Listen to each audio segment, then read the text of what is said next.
വിഷ്ണുശാലിനിയുടെ latest എപ്പിസോഡിൽ സത്യഭാമയൊക്കെ പോയതിന് ശേഷമാണെങ്കിൽ വിഷ്ണുവിന് വീണ്ടും സെല്ലിലേക്ക് അടയ്ക്കുന്നുണ്ട്. ഇതേസമയം പോകുന്ന ആ പെൺകുട്ടിയാണെങ്കിൽ തൻ്റെ ആദ്യ വിവാഹം മുടങ്ങിയ രംഗങ്ങളൊക്കെ ഇങ്ങനെ മനസ്സിൽ കാണുന്നുണ്ട്. രാഘവൻ നായരാണെങ്കിൽ ആ സ്വർണം ഓട്ടോയിൽ നിന്ന് എടുത്തത് ഓർമ്മിക്കുന്നുണ്ട്. പക്ഷെ എവിടെ വെച്ചു എന്നുള്ളത് ഓർമ്മയിലും കിട്ടുന്നില്ല.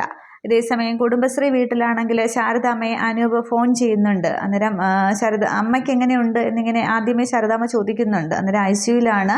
2-3 ദിവസം കഴിഞ്ഞ് എനിക്ക് വരാൻ പറ്റത്തുള്ളൂ. 100 അവിടെ ഇല്ലേ, കുഴപ്പമൊന്നും ഇല്ലല്ലോ, ഒന്ന് ഫോൺ കൊടുത്തേ എന്നൊക്കെ പറയുമ്പോൾ ഇവിടെ കുറേ പ്രശ്നങ്ങളൊക്കെ ഉണ്ടായിട്ടുണ്ട്. നൂറിൻ്റെ വാപ്പ നസീറിൻ്റെ വാപ്പ വന്ന് കൂട്ടിക്കൊണ്ട് പോയി എന്ന് പറയുമ്പോൾ നസീർ അങ്ങ് ആകെ ദേഷ്യപ്പെടുന്നുണ്ട്. ആദ്യം എന്താ ശാരദാമ്മ, ശാരദാമ്മയോട് പറഞ്ഞിട്ടല്ലേ, വാക്ക് തന്നല്ലേ എനിക്ക്, പിന്നെ ഇത് ചതിയായിപ്പോയി എന്നിങ്ങനെ അനൂപ് പറയുമ്പോൾ, അതേടാ നിന്നെ ഞാൻ ചതിച്ചത് തന്നെയാണ്, നിന്റെ അമ്മയായിട്ട് എൻ്റെ കുടുംബജീവൻ തകർത്തതിന് ഞാൻ തിരിച്ച് പ്രതികാരം ചെയ്തതാണെന്ന് നീ അങ്ങോട്ട് കൂട്ടിക്കോ, പിന്നെ എനിക്ക് എന്താ പ്രതികാരം ചെയ്താലായിട്ട് അങ്ങോട്ട് ഒക്കില്ലേ എന്ന് ചോദിക്കുകയാണ്. അന്നേരം ശാരദാമ്മ എന്താ ഇങ്ങനെയൊക്കെ സംസാരിക്കാൻ ചോദിക്കുമ്പോൾ, പിന്നെ ഞാൻ എങ്ങനെയൊക്കെയാണ് സംസാരിക്കേണ്ടത്, ഇവിടെ നീ എന്തെല്ലാം പ്രശ്നങ്ങളാണ് ഉണ്ടാക്കി വെച്ചിട്ട് പോയത് എന്ന് പറയുമ്പോൾ, അത് ശാരദാമ്മയെന്നും പറഞ്ഞ് അനൂപ് ഇങ്ങനെ സംസാരിക്കാനായിട്ട് തുടങ്ങുമ്പോൾ, മേലാ നീ എന്നെ ഇനി അങ്ങനെ വിളിച്ചു പോകരുത്, ഇങ്ങോട്ടത്തേക്ക് ഫോൺ വിളിക്കുകയും ചെയ്യല്ലേ, നിനക്ക് ഇവിടെ ഒരു അമ്മയും ഇല്ല, സഹോദരിമാരും ആരുമില്ല, പിന്നെ നിന്റെ അച്ഛനെ അന്വേഷിച്ചുകൊണ്ട് നീ ഇങ്ങോട്ട് വിളിച്ചേക്കും പോകരുത് എന്ന് പറഞ്ഞിട്ട് വായിൽ തോന്നിയതൊക്കെ അനൂപിനെ ശാരദാമ്മ പറയുന്നുണ്ട്. ഇങ്ങനെ തീ തീറ്റിക്കാനാണോ നീ ഇങ്ങോട്ടത്തേക്ക് വന്നത്, മേലെ കണ്ടുപോകരുത്, വിളിച്ചു പോകരുത് എന്നൊക്കെ പറഞ്ഞ് ശാരദാമ്മ അങ്ങ് ഫോൺ കട്ട് ചെയ്യുകയാണ്. അന്നേരം ശാരദാമ്മ എന്താ ഇങ്ങനെ സംസാരിക്കുന്നത് എന്ന് പറഞ്ഞിട്ട് അനൂപ് ഇങ്ങനെ സംശയിച്ച് നിൽക്കുന്നുണ്ട് അവിടെ. അതേസമയം ഗോപാലകൃഷ്ണൻ ഇതൊക്കെ കേട്ടുകൊണ്ട് വരികയാണ്. എന്താ ശാരദ ഇങ്ങനെയൊക്കെ സംസാരിക്കാൻ, അതിന് വേണ്ടി ഇപ്പോൾ ഇവിടെ എന്താ ഉണ്ടായെന്ന് ചോദിക്കുമ്പോൾ, ഒന്നും ഉണ്ടായില്ലേ, ഞാൻ സംസാരിച്ചത് ദേഷ്യപ്പെട്ടതും അനൂപിനോടാണ്, നിങ്ങളുടെ മകനോട്, അവൻ കാരണമല്ലേ ഇത്രയും പ്രശ്നം ഇവിടെ ഉണ്ടായത്, അവൻ കാരണമല്ലേ പിന്നെ എനിക്കിങ്ങനെയൊക്കെ ചെയ്യേണ്ടി വന്നത് എന്ന് പറയുമ്പോൾ, ശാരദ നീ ഒന്ന് പതുക്കെ സംസാരിക്കുക, ഒന്നും സംഭവിച്ചിട്ടില്ല, നസീർ മരണപ്പെട്ടത് എനിക്ക് സംഭവിച്ചൊരു കയ്യബദ്ധമാണെന്ന് പറയുമ്പോൾ, അത് എനിക്ക് പറ്റിയത് തന്നെയാണ്, അത് ഗോപാലേട്ട ഏക്കാന്ന് നോക്കണ്ട എന്ന് പറയുമ്പോൾ, ഇല്ല അത് എൻ്റെ കയ്യിൽ തന്നെയാണ്, അത് നീ അങ്ങനെ സമാധാനിച്ചാൽ മതി, ഇനി അതിനെക്കുറിച്ച് എന്തെങ്കിലും അന്വേഷണം വന്നാലും അത് ഞാൻ നോക്കിക്കോളാം, നിന്നിലേക്ക് അത് എത്തുകയുമില്ല, ഞാൻ അതൊക്കെ കൈകാര്യം ചെയ്തോളാം, പക്ഷേ ഇങ്ങനെ അബദ്ധത്തിൽ എന്തെങ്കിലുമൊക്കെ വിളിച്ചു പറഞ്ഞാൽ അത് വലിയൊരു ദുരന്തത്തിലേക്ക് കലാശിക്കും, അതുകൊണ്ട് ഒന്നും സൂക്ഷിച്ച് വേണം സംസാരിക്കാനായിട്ട്, നമ്മുടെ മകൾ ശാലിനി പോലും ഇത് അറിയാനായിട്ട് പാടില്ല എന്ന് പറയുമ്പോൾ ശാരദാമ്മയ്ക്ക് ആകെ അങ്ങ് ടെൻഷനാണ്. അന്നേരം നീ ഒന്ന് സമാധാനിക്കുക, ഞാൻ വഴി കണ്ടിട്ടുണ്ട്, വേറെ ഒന്നും ചെയ്യില്ല, ഞാൻ തന്നെ ഏറ്റോളാം എന്നൊക്കെ പറയുമ്പോൾ ശാരദാമ്മ ഇങ്ങനെ ടെൻഷൻ നിൽക്കുകയാണ്. അന്നേരം നീ വെള്ളം ഒന്ന് കുടിക്കുക എന്ന് പറഞ്ഞിട്ട് ഗോപാലകൃഷ്ണൻ ഗ്ലാസ് വെള്ളമൊക്കെ ഒഴിച്ച് കൊടുക്കുന്നുണ്ട്.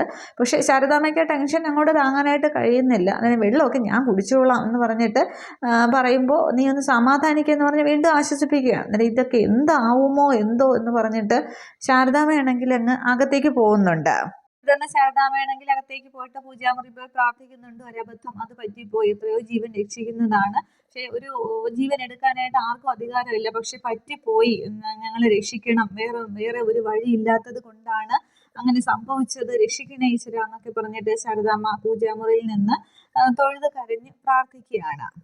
അതേസമയം അവിടെ അനൂപാണെങ്കിൽ ആകെ ഇങ്ങനെ വിഷമിച്ച് നിൽക്കുന്നുണ്ട്. ശാരദാമ്മ പറഞ്ഞ കാര്യങ്ങളും പിന്നീട് നൂർജഹാനെ വിവാഹം കഴിച്ച കാര്യമൊക്കെ ആലോചിച്ചിങ്ങനെ വിഷമിച്ച് നിൽക്കുമ്പോൾ ബാലചന്ദ്രനാണെങ്കിൽ വരുന്നുണ്ട്. അന്നേരം നീ എന്താ ഇവിടെ മാറി നിൽക്കുന്നത്, അവിടേക്ക് നോക്കിയല്ലോ, നിന്നെ അവിടെ നിന്ന് വന്നത് മുതൽ ഞാൻ ശ്രദ്ധിക്കുകയാണ്, എന്തൊക്കെയോ പ്രശ്നങ്ങളുണ്ട്, എന്നോട് പറയുന്നതാണെങ്കിൽ പറഞ്ഞാൽ മതി, ഇനി പറയാൻ പറ്റാത്തതാണെങ്കിൽ പറയണ്ട, പിന്നെ നിന്നെ രക്ഷിക്കാനായിട്ട് എനിക്ക് സാധിക്കും, അതിനിപ്പോൾ പണം കൊണ്ടായാലും പവർ കൊണ്ടായാലും, പിന്നെ നിനക്ക് താല്പര്യമില്ലെങ്കിൽ വേണ്ടാന്ന് പറഞ്ഞിട്ട് ബാലചന്ദ്രൻ അങ്ങോട്ട് പോകാൻ തുടങ്ങുമ്പോൾ, അങ്ങളെ എനിക്ക് ചിലത് പറയാനുണ്ടെന്ന് പറയുകയാണ്. എന്നിട്ട് സത്യസന്ധമായിട്ട് ഉള്ള കാര്യം, നടന്ന കാര്യം ഉള്ളതുപോലെ പറയണമെന്ന് പറയുമ്പോൾ അനൂപ് പറയുന്നുണ്ട്, ആ ഒരു പെൺകുട്ടിയെ പോലീസ് തടഞ്ഞു നിർത്തി പെൺകുട്ടിയുടെ ഫോട്ടോ കാണിച്ചില്ലേ, അതിൻ്റെ പേര് നൂർജഹാൻ എന്നാണ്, അവളെ ഞാൻ രജിസ്റ്റർ മാരേജ് ചെയ്തു എന്ന് പറയുമ്പോൾ ആകെ ഷോക്കായിട്ട് ബാലേന്ദ്രൻ നോക്കുന്നുണ്ട്. തുടർന്ന് ഉണ്ടായ സംഭവങ്ങൾ പറയുന്നുണ്ട്, ശാരദാമ്മയുടെ വീട്ടിൽ കൊണ്ടെത്തിച്ചത് വരെയുള്ള കാര്യങ്ങൾ.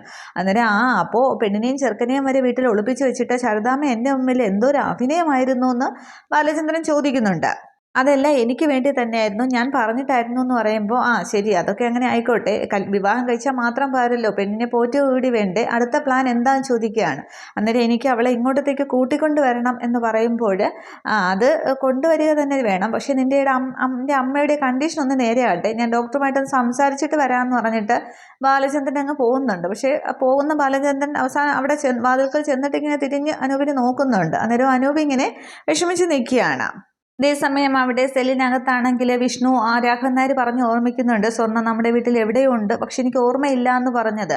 അങ്ങനെ ആലോചിച്ച് വിഷ്ണു സെല്ലിൽ അങ്ങോട്ടും ഇങ്ങോട്ടും നടക്കുന്ന സമയത്ത് അവിടെ ചന്ദ്രബോസ് ആണെങ്കിൽ സോമശേഖരനോട് ദേഷ്യപ്പെടുന്നുണ്ട്. ഇത് പിന്നത്തെ കേസല്ലേ, നമുക്ക് ഇന്നത്തെ കേസിൻ്റെ കാര്യം നോക്കാം. മൂക്കുകയറിടേണ്ടവനെ ഇട്ട് തന്നെ നിർത്തണം. നിങ്ങൾ പോയി അവനെ ഇങ്ങോട്ട് കൂട്ടിക്കൊണ്ടുപോകാമെന്ന് പറയുകയാണ്. വിഷ്ണുവിൻ്റെ കാര്യമാണ് പറയുന്നത്. നേരം വിഷ്ണുവിനെ ആണെങ്കിൽ ഈ സോമശേഖരനാണെങ്കിൽ സെല്ല് തുറന്ന് ഇങ്ങോട്ട് വന്നോ, നിന്നെ സാറ് വിളിക്കുന്നു എന്ന് പറഞ്ഞിട്ട് ചന്ദ്രബോസിൻ്റെ അടുത്തേക്ക് കൊണ്ടുവരുന്നുണ്ട്. തുടർന്ന് വിഷ്ണുവിൻ്റെ കയ്യിൽ വിലങ്ങൊന്നും ഇല്ലാത്തത് കാണുമ്പോൾ ചന്ദ്രബോസ് പറയുകയാണ്, ഇങ്ങനെയാണ് ഇവിടെ തന്നെ ഒരു പ്രതിയെ കൊണ്ടുപോകുന്ന കോടതിയിലേക്ക്, ആഭരണമൊക്കെ വേണ്ടേ, അങ്ങോട്ട് ഒരു കുറ്റവാളിയാണെന്ന് തോന്നണ്ടേ, അങ്ങോട്ട് അണിയിച്ച് കൊടുക്കുക എന്ന് പറയുമ്പോൾ സോമശേഖരനാണെങ്കിൽ വിഷ്ണുവിൻ്റെ കയ്യിലേക്ക് വിലങ്ങിടുന്നുണ്ട്. അന്നേരം ചന്ദ്രബോസ് ഇങ്ങനെ ആസ്വദിച്ച് നോക്കി നിൽക്കുകയാണ്. പക്ഷേ വിഷ്ണു ഇങ്ങനെ ദേഷ്യത്തോട് തന്നെ ഒരു കുലുക്കവുമില്ലാതെ ചന്ദ്രബോസിനെ നോക്കുന്നുണ്ട്. അന്നേരം ഇപ്പോഴാണ് ഒരു ഐശ്വര്യമായതെന്ന് പറയുന്നുണ്ട്. അന്നേരം ഇന്നലെ സുഖമായി ഉറങ്ങിവിടാൻ ചോദിക്കുകയാണ്. പിന്നെ നന്നായിട്ട് ഉറങ്ങി, എനിക്കിപ്പോൾ ലോക്കപ്പായാലും വീടായാലും ഒരുപോലെ തന്നെയാണ് എന്നിങ്ങനെ വിഷ്ണു പറയുന്നുണ്ട്. അന്നേരം അല്ല, ഈ കൊതുക് ഒന്നും വന്നില്ലേ, ചോരകുടിയനായ കൊതുകുകൾ മൂളിപ്പാട്ടൊന്നും പാടി എന്ന് പറയുമ്പോൾ അതൊന്നും വന്നില്ല. ഒരുപാട് ചോരകുടിയന്മാർ ഇവിടെ ഉള്ളപ്പോൾ പിന്നെ എൻ്റെ അടുത്തേക്കൊന്നും വന്നില്ല. പിന്നെ എൻ്റെ അടുത്തുനിന്ന് കടിച്ചിട്ട് പിന്നെ രക്ഷപ്പെട്ട് പോകാനായിട്ട് പറ്റില്ല എന്ന് കൊതുകിനും അറിയാം എന്നിങ്ങനെ വിഷ്ണു പറയുമ്പോൾ, നിൻ്റെ ഈ നാവുണ്ടല്ലോ അതാണ് നിൻ്റെ ഏറ്റവും വലിയ കുഴപ്പം എന്നിങ്ങനെ പറയുമ്പോൾ, പിന്നെ ഇങ്ങോട്ട് ചൊറിയാൻ വന്നാൽ അങ്ങോട്ട് വൃത്തിയായിട്ട് ഞാനും ചൊറിയും എന്ന് പറയുകയാണ്. തുടർന്ന് പിന്നെ നിന്നെ കസ്റ്റഡിയിലേക്ക് കിട്ടിയാലുണ്ടല്ലോ,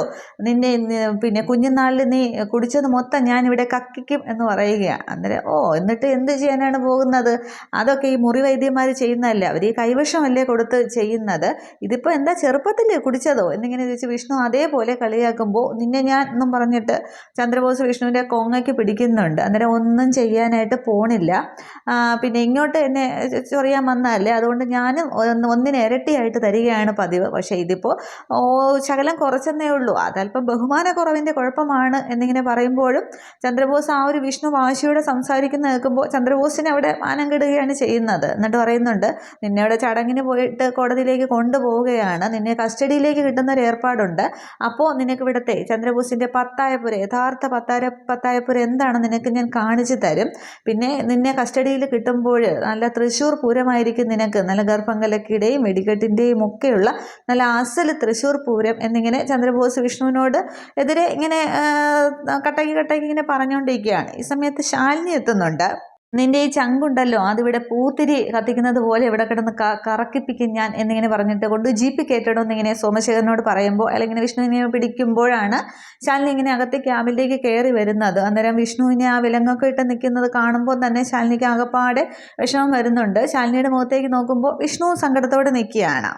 കാണുമ്പോൾ എല്ലാ പോലീസുകാരും അങ്ങനെ സല്യൂട്ട് ചെയ്യുന്നുണ്ട്. ചന്ദ്രബോസ് ആണെങ്കിൽ ടേബിളിൽ നിന്ന് തൊപ്പിയൊക്കെ എടുത്ത് തലയിലേക്ക് വെച്ച് ഇങ്ങനെ സല്യൂട്ട് ചെയ്യുകയാണ്. തുടർന്ന് പിന്നെ വിഷ്ണു ഏട്ടാ എന്നിങ്ങനെ പറഞ്ഞ് ശാലിനിയാണെങ്കിൽ വിഷ്ണുവിൻ്റെ കയ്യിലേക്ക് പിടിക്കുന്നുണ്ട്. അന്നേരം ചന്ദ്രബോസ് പറയുകയാണ്, കോടതിയിലേക്ക് കൊണ്ടുപോകുന്നതിന് മുമ്പ് പ്രതിയെ കളക്ടറുടെ മുന്നിൽ ഹാജരാക്കണം എന്നിങ്ങനെ ഒരു നിയമമൊന്നുമില്ല എന്ന് പറയുമ്പോൾ, ഞാൻ വന്നിരിക്കുന്നത് കളക്ടറായിട്ടല്ല, ഇദ്ദേഹത്തിൻ്റെ ഭാര്യയായിട്ടാണ്. ഭാര്യയ്ക്ക് ഭർത്താവിനെ കാണാനും സംസാരിക്കാനും പിന്നെ ഒരു അവകാശമുണ്ട്. അതിൽ ഒരു ACPക്കും ഒന്നും ചെയ്യാനായിട്ട് സാധിക്കില്ല. പിന്നെ ജാമ്യാപേക്ഷയുടെ കാര്യം അത് പ്രതിക്ക് വ്യക്തമായിട്ട് അറിയാനുള്ള സ്വാതന്ത്ര്യമുണ്ട് എന്നിങ്ങനെ പറയുമ്പോൾ, അത് ജാമ്യാപേക്ഷയൊക്കെ പിന്നെ കോടതിയല്ലേ അതൊന്നും കിട്ടാനായിട്ട് സാധ്യതയില്ല, അതൊക്കെ കോടതിയല്ലേ തീരുമാനിക്കുന്നത് എന്ന് പറയുമ്പോൾ, പിന്നെ ശാലിനി പറയുന്നുണ്ട്, അതിപ്പോൾ ആളെ കൊല്ലുന്ന കേസൊന്നും അല്ലല്ലോ ചെയ്തിരിക്കുന്നത്, അവളെ നൂർജഹാനെ തട്ടിക്കൊണ്ടുപോയത് ഒന്നാം പ്രതിയുടെ സ്ഥാനത്ത് വിഷ്ണുവേട്ടനും അല്ല, തട്ടിക്കൊണ്ടുപോയതും കല്യാണം കഴിച്ചതൊന്നും വിഷ്ണുവേട്ടനും അല്ല, അവളുടെ ഭർത്താവ് അവർ നിയമപരമായിട്ട് വിവാഹം കഴിച്ചതാണ്, അവളുടെ ഭർത്താവിനെ നിങ്ങൾക്ക് കണ്ടുപിടിക്കാനായിട്ട് സാധിച്ചിട്ടുമില്ല. പിന്നെ അവളെ മാറ്റി നിർത്തിയത് അത് അവളുടെ ഭർത്താവിൻ്റെ ആവശ്യപ്രകാരമായിരുന്നു.